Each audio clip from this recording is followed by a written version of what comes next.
Bem-vindos, meus queridos. Esse aqui é o meu primeiro react. Eu vou fazer em consideração a alunos, a seguidores que pedem constantemente. Eu sou bastante sincero para vocês. Eu não sou um apologista, tá? E realmente acredito que a apologética tem um limite, não só em si, enquanto forma de exposição, mas ela enfrenta um limite quanto ao ânimo do interlocutor. Essa que é a verdade. Vocês já devem ter ouvido a seguinte fala. Para quem quer entender, meia palavra basta. Para quem não quer, nenhuma palavra adianta. Se você nunca ouviu, está ouvindo agora. E eu realmente acredito nisso. Para quem está disposto a ouvir, a aprender, meia palavra é suficiente, porque há uma disposição. Agora, no caso da apologética, que intui desconstruir, desmontar argumentos, de fato ela pode ser muito eficiente ao realizar isso. Mas o seu interlocutor, não é aquele que argumentou os argumentos que você está contra-argumentando, geralmente ele já está armado contra qualquer coisa que você venha dizer, ainda que você o deixe calado, por assim dizer. Então, na realidade, eu vou fazer esse react muito mais com o intuito de catequizar você que é católico. Eu não tenho nenhuma pretensão aqui de convencer um não católico, né? Porque, como eu disse há pouco, o não católico que está determinado em ser não católico, meu Deus, para ele não vai adiantar nenhuma palavra minha. Eu quero demonstrar para você, católico, fiel católico, como nós pensamos frente a esse tipo de argumento que está aqui. Então, a minha equipe preparou aqui um vídeo de um pastor, eu realmente não conheço, tá? Não conheço, não sei quem é, não sei de que igreja é. Desde já eu quero que Deus o abençoe, que o ministério dele seja bendito, que ele preste um grande serviço às pessoas, tá? Não é em relação ao trabalho dele ou às almas que ele cuida como pastor que eu estou falando, tá? Eu quero falar com você que é fiel católico, que às vezes recebe esse tipo de conteúdo e fica sem saber o que pensar, tá? Então eu vou colocar aqui, né, vou colocando e vou pausando.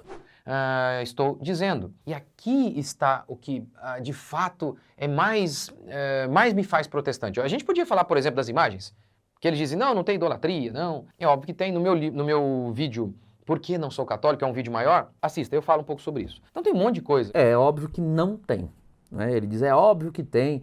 Enfim, mas como ele não vai dedicar tempo a isso, eu também não vou dedicar. Assim como ele indicou lá um livro que ele escreveu sobre o assunto, tem também um vídeo meu, do Padre Douglas Pinheiro, no meu Instagram, que eu fiz uma vez. Foi uma transmissão ao vivo, ela ficou salva no meu Instagram sobre idolatria e imagens. Tá lá no meu Instagram, quem quiser verá lá que não só não tem, como inclusive chega a ser de um primitivismo que desrespeita o século XXI em que nós vivemos. Você acreditar que a veneração às imagens feitas pelas igrejas apostólicas, que não somos só nós católicos, as igrejas ortodoxas também, continuar mantendo esse argumento anacrônico de que nós fazemos algo que era proibido lá em Êxodo capítulo 20, é de um primitivismo, é de uma desonestidade, é de um pensamento tão tacanho que, se for examinado a fundo, se verificará que nem eles mesmos acreditam naquilo de que eles nos acusam. Então tem um monte de coisa que é fácil de refutar. Mas assim, o que mais Eu acho isso interessante, né? Ele diz que é fácil de refutar. Veja bem, importante você compreender que a maior parte dos protestantes enfrenta um espantalho de igreja. Né? O que é um espantalho? Eles criam uma ideia de igreja católica desse tamanho assim. E aí ele diz para você, olha, a igreja católica é isso, é aquilo outro, tá vendo? Ela é desse tamanho. Olha o que eu faço com ela. Puf, viu como é fácil derrubar? E aí a pessoa que não sabe o que é a igreja católica, realmente acredita que a igreja católica é isso aqui. Que é o espantalho que ele criou. E olha que criar uma imagem, né, seja ela material, seja ela mental, né, criar uma imagem, confeccionar uma imagem, tem nome. Isso é idolatria. E os protestantes são experts em idolatrias. Né? Experts mesmo. A lógica socialista de você acusar o outro daquilo que você é, que você faz, ela tem raízes profundas no pensamento moderno que tem sua origem no século XVI, onde começa o protestantismo e a partir do qual virão outras revoluções, né? Revolução Francesa, depois você vai ter uma revolução filosófica no século XIX, um ateísmo, e aí vai chegar lá, inclusive no marxismo materialista do século XX, tudo isso pode parecer que não, mas tem um elan em comum. Então é ir criando imagens. Enfim, não é nosso assunto também. Mas eles sofrem da síndrome do espantalho. Eles derrubam ideias que eles criaram e eles acreditam que estão derrubando a realidade. Só que o que eles estão derrubando não é a realidade, é a própria imagem criada por eles. Porque se eles se depararem com a Igreja Católica mesmo, eles verem que ela na realidade não é o bonequinho que eles fizeram, né, mas ela é um palácio de andares, de metros e quiçá quilômetros de altura, se eles se depararem com o colosso que é a Igreja Católica, aí eles não teriam como derrubar numa dedada com a qual eles derrubam o espantalhozinho que eles criaram, né? Me atraiu ao protestantismo, que na minha opinião é simplesmente uma volta à Escritura, é justamente... Então, ele diz que o protestantismo é uma volta à Escritura. Bom, na realidade o protestantismo não é uma volta a absolutamente nada. Nada. Porque quando ele diz volta, subentende-se duas coisas então. Primeiro, volta à Escritura. A Escritura, portanto, teria sumido e agora é necessário voltar. Mas se ela sumiu, eles foram buscá-la onde? Porque até onde eu sei, Lutero faz uma tradução da Bíblia para o alemão. Já havia 14 traduções no tempo dele, e isso há provas. Tá? Ele não é o primeiro a fazer uma tradução. E ele faz uma tradução da Bíblia para o alemão. Tá, essa Bíblia que ele lê para fazer uma tradução, ele pegou da onde? Ele recebeu da onde? Que eu saiba, foi da Igreja Católica. Então, como é que eles vão voltar a uma coisa que, na verdade, estava ali? Para, a partir dela, criar as suas teses. Então, não foi volta a nada, mas essa seria uma ideia de volta. Segunda ideia possível de volta seria, então, um retorno aos primeiríssimos séculos da Igreja, os primeiríssimos séculos dos cristãos. Bom, se eles voltarem aos primeiríssimos séculos dos cristãos, então eles teriam de voltar não só ao século I, que concorda com o Novo Testamento, mas com o século II, III e talvez IV. Para isso, seria necessário ler os padres da igreja, né? Os pais da igreja. E lá você vai encontrar doutrina do purgatório, veneração à Virgem Maria, batismo de crianças, Eucaristia, toda a estrutura eclesiástica que nós temos hoje, né, obediência ao bispo de Roma, enfim, tudo aquilo que eles refutam. Então foi volta ao quê? Já vimos que não foi a Bíblia e já vimos que não foi aos primeiros séculos. Ou seja, não foi volta a nada, foi uma criação de uma coisa nova. É realmente uma criação de algo novo. O que, inclusive, desfaz a pertinência do uso do termo reforma. Porque uma reforma é voltar à melhor aparência, né? Ou a aparência anterior ou original. Na realidade, não foi uma reforma, foi uma construção nova. Uma nova construção, o protestantismo. Exatamente essa questão do sola escritura. O sola escritura declara que a nossa única regra de fé é a Bíblia. O livro que tem a chancela do próprio Cristo, há quase 300 citações formais de Cristo, chamando o Antigo Testamento de Palavra de Deus. E no Novo Testamento, o Novo Testamento, ele foi escrito pelos apóstolos, escolhidos diretamente por Cristo, que receberam diretamente de Cristo a mensagem. Esse sempre foi o critério aí de canonicidade. Ou seja... Bom, esse sempre foi o critério de canonicidade. Critério estabelecido por quem? Porque se existe um critério, então você tem que ter uma autoridade que sustente esse critério. É critério para quem? Tá? De canonicidade. Bom, para falarmos de canonicidade, ou seja, de lista de livros, os primeiros que nós vamos encontrar preocupados com canonicidade do Novo Testamento são homens da história do cristianismo que, até onde eu sei, eram clérigos da Igreja Católica.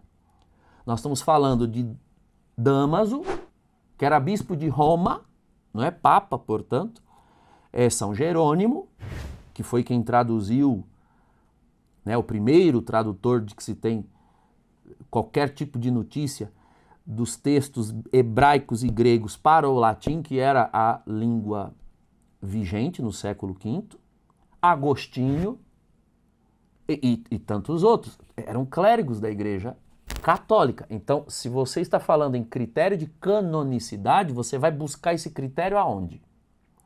Esse critério de receber a mensagem apostólica é um critério católico, desculpa. Agora, vocês reparem que ele diz que o critério de canonicidade foi colocar textos escritos por pessoas que receberam diretamente de Cristo. Receberam diretamente de Cristo o quê? Textos? Porque assim, o texto bíblico não diz em lugar nenhum que Jesus transmitiu textos para os apóstolos. Jesus não escreveu nada e entregou para eles. Jesus fez. Jesus falou. Quem escreve são os apóstolos. E quando ele diz assim, diretamente, olha, não é tão diretamente assim.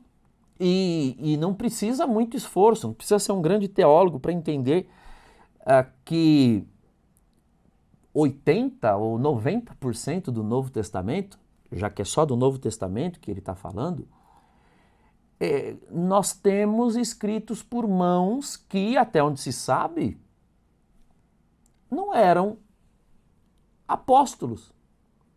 Por exemplo, nós temos um evangelho segundo São Lucas. São Lucas, segundo o próprio livro de Atos dos Apóstolos, era um discípulo de Paulo. Então, Lucas não foi apóstolo, não há nenhuma evidência de que Lucas tenha recebido algo diretamente de Jesus.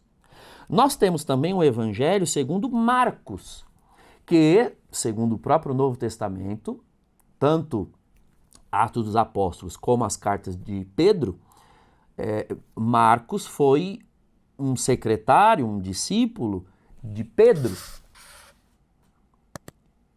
Agora, o próprio apóstolo Paulo, ele só aparece no livro de Atos dos Apóstolos, capítulo 9. Também não há nenhuma evidência de que Paulo tenha recebido de Cristo diretamente nenhum texto.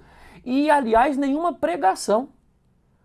Porque o encontro pessoal de Saulo com Cristo foi na estrada de Damasco, num diálogo que não demorou 1 minuto e meio. E está lá em Atos 9. Então, assim, nós temos Paulo, e em Paulo as cartas todas, nós temos Lucas, um evangelho e Atos dos Apóstolos, e nós temos o evangelho de Marcos, e como era secretário de Pedro, talvez até alguma coisa ali escrita nas cartas de Pedro. Bom, com isso aqui já se vão 80% ou mais, eu sou ruim de conta, do Novo Testamento. Então, chancela. Percebam que ele dá a entender que Jesus dá assim um texto e assina, porque chancela é isso. A pregação está chancelada, não o texto. O texto, ele é resultado de uma pregação. Ele vem após uma pregação. Primeiro você diz uma coisa, ou escuta uma coisa, para depois colocá-la por escrito. Isso é um pouco evidente, mas hoje em dia você tem que explicar para as pessoas que a grama é verde, não é verdade? Ou seja, a gente tem a chancela do próprio Cristo aqui, que declara que e chama a Bíblia de a palavra de Deus. É o Cristo dizendo. Não somos nós, é o Cristo. Então a Bíblia é sem erro. E os católicos acreditam nisso também. Como então, na crença católica, a Bíblia ela é inferior à igreja? Opa. Ele diz assim, como que na crença católica a Bíblia é inferior à igreja? Quem disse isso? Que lugar da crença católica você leu que a Bíblia é inferior à igreja? Não, porque vocês dizem que a Bíblia sai da igreja. Ué, e porque ela sai da igreja, ela é inferior? Que falta faz o estudo de lógica aristotélico-tomista, né? Lógica aristotélica, né? Filosofia. Há um princípio da lógica que diz que a afirmação de uma coisa não carrega necessariamente a afirmação ou negação de outra. Então, quando eu digo assim, neste copo há água, eu não estou negando ou afirmando que o sol está lá fora. Olha, eu pus água nesse copo. Então, mas onde já se viu você dizer que o sol está lá fora ou não está lá fora? Em que, na minha frase, a água está no copo, fala algo a respeito do sol? Então, assim, é uma questão de lógica. Na realidade, se vocês perceberem bem, na fala dele, ele usa termos equívocos, é outro princípio de lógica, não é? Existem termos unívocos e existem termos equívocos. Ele usa termos equívocos como se eles fossem sinônimos conceituais.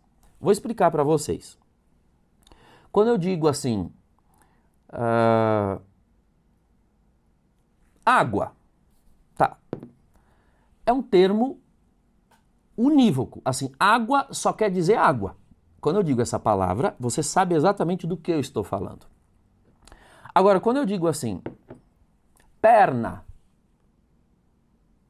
alguma perna veio à sua mente, a perna de alguém. Só que eu posso estar falando de vários tipos de perna. Eu posso estar falando da perna da mesa, da perna da cadeira, da perna do óculos. A gente também chama de perna. Então, o termo perna, ele é equívoco. Por que equívoco? Porque ele sozinho não explicita a que ele se refere, a que conceito. O conceito é realmente a noção primordial, é aquilo de que eu estou falando. Então, se eu disser a perna do óculos, aí é inequívoco. É uma expressão unívoca. Pois bem, por que eu estou fazendo essa comparação? Porque eles jogam, né? Não é só ele, esse pastor, mas os protestantes de maneira geral, eles jogam com termos como palavra, texto e mensagem, como se fosse a mesma coisa. Né? A igreja nasce da palavra de Deus. Sim, a igreja nasce da palavra de Deus, mas o que é palavra de Deus? É um texto?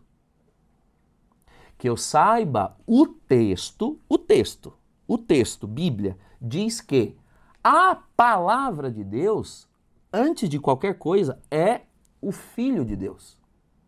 A palavra se fez carne e habitou entre nós.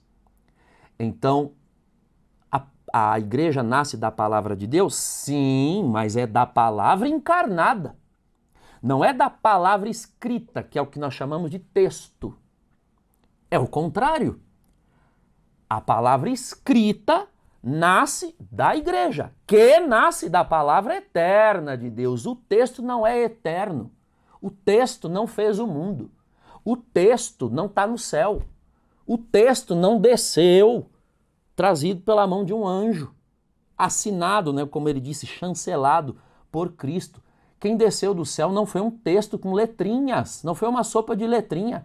O que desceu do céu foi uma pessoa divina. Pessoa. Esta pessoa é uma palavra. E essa pessoa, por sua vez, transmite uma palavra, mas veja bem, uma palavra pregada, ensinada, e palavra realizada, feita. Os apóstolos viram. A primeira carta de São João diz isso. O que vimos, o que tocamos, do verbo da vida, isso nós vos transmitimos. Então é esse jogo que eles fazem, né? Quando eles dizem, mas a igreja brota da palavra, eles estão querendo dizer assim, que tinha um livro, e de dentro do livro saiu uma comunidade. De dentro do livro saíram pessoas. Paulo, Pedro, Tiago, João saíram do livro. Eu achei que as pessoas saíam da barriga das mães e não de dentro de folhas, de papiro ou de pergaminhos. Meu Deus, isso é meio absurdo, né? É bem absurdo, diga-se de passagem. Agora, reitero isso daqui. Ele diz, onde ele leu que a Igreja Católica ensina que a Bíblia é inferior. Não, é exatamente o contrário. A Bíblia é a extensão da Igreja. Dizer que uma coisa é diferente da outra não significa dizer que ela é superior. Distinguir duas realidades não implica em emissão de juízo. Quando eu digo assim, homem não é mulher e mulher não é homem. Onde nessa frase eu estou dizendo que o homem é melhor ou a mulher é melhor? Em nenhum lugar. Eu só estou fazendo uma distinção. Então é isso que a Igreja Católica faz. Ela distingue a Bíblia, sobretudo o Novo Testamento, e a Igreja. Quem quer fazer esse juízo de valor, de uma maior que a outra, são eles. Quando eles colocam a Bíblia acima da Igreja. Mas se ela está acima da Igreja, significa, portanto, que ela não pode, então, ter sido escrita pela Igreja, pelos apóstolos. Por quê? Porque ela está acima. Ora, um ente superior gera o inferior. É um pouco óbvio. Então, se os apóstolos saem de dentro do texto, como eles podem ter escrito o texto? É evidente que isso não é possível. Então, esse juízo de valor nós não fazemos. A Bíblia é uma extensão da igreja. Aliás, ela é a expressão da fé da igreja. Quem crê e põe o que crê por escrito é a igreja. E é por isso que você não pode separar Bíblia de igreja. Não pode. E foi o que o protestantismo fez. Eles dizem, não, a igreja que gerou a Bíblia, dizem eles, então a igreja é maior. Não, não foi a igreja que gerou a Bíblia, a igreja foi gerada pela Bíblia, pela palavra de Deus. Foi a palavra de Deus. Viram aqui o que eu disse há pouco? Ele disse assim, a igreja foi gerada pela Bíblia, pela palavra de Deus. Então ele joga Bíblia e palavra de Deus como sinônimos. Como se a palavra escrita e a palavra encarnada fossem a mesma coisa. Agora vocês vejam qual é o perigo que está aqui. Se elas são a mesma coisa, como eu distingo a palavra adorável da palavra audível? Sim, porque, veja, A palavra encarnada é Cristo. E Cristo é adorável, porque ele é Deus. Cristo é Deus. Só que a Bíblia é uma palavra audível. Você ouve, você lê e você ouve. E ela não é adorável, por quê? Porque ela é um objeto, não é? Só que quando eu faço da palavra escrita sinônimo de palavra encarnada, eu, em primeiro lugar, estou personificando o texto, estou tornando um instrumento material em objeto de adoração. E aí, quem é idólatra agora? Vamos começar então a adorar o texto? Percebem como eles sabem que isso é ridículo, né? E eles sabem que eles não fazem isso. Só que o argumento que eu estou usando para chamá-los de idólatras da letra é o mesmo que eles usam para nos chamar de idólatras das imagens. Se o meu estiver errado, o deles também está. E se o meu estiver certo, aí o deles estaria.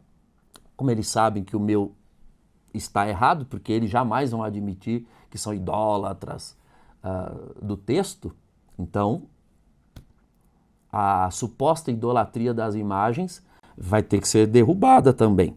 Não se faz essa sinonimia. São termos equívocos. Você não pode dizer que Jesus é a Bíblia. Veja bem, a Bíblia é palavra de Deus, mas a palavra de Deus é maior do que a Bíblia, porque a palavra de Deus é uma pessoa e a Bíblia é um conjunto de textos. Mas vamos continuar. A palavra de Deus, a pregação do Evangelho, que fez surgir o povo de Deus, a igreja. Então, a Bíblia, ela é perfeita, ela não tem erro. Ok, aí ele diz que a pregação do Evangelho fez surgir o povo de Deus. Logo, a palavra pregada, não a palavra escrita. Perceba como eles jogam com uma sinonimia inadequada. Não se pode fazer essa sinonimia como se tanto fizesse como tanto faz. Não, palavra de Deus, Bíblia, a Escritura, tudo é a mesma coisa, mensagem. Não, não é a mesma coisa. São coisas distintas, que obviamente não são opostas, mas são distintas. A igreja, sim, foi gerada pela palavra, concordo, mas pela palavra encarnada, não pela palavra escrita. Bom, vocês veem que eu teria muita coisa para falar a respeito. Não vai dar para falar tudo hoje aqui. Eu quero convidar vocês para uma aula magna que eu vou fazer agora dia 20 de setembro de 2025, às 9 da manhã. Vai ser um sábado, das 9 ao meio-dia. É o mínimo que o católico precisa saber sobre Bíblia. Tá certo? O link para inscrição vai estar aqui embaixo. Você clique, entre para o grupo de WhatsApp e vamos estudar Bíblia, porque definitivamente não tem como mais nós permitirmos que pessoas sejam guiadas por esse tipo de argumento, tá certo?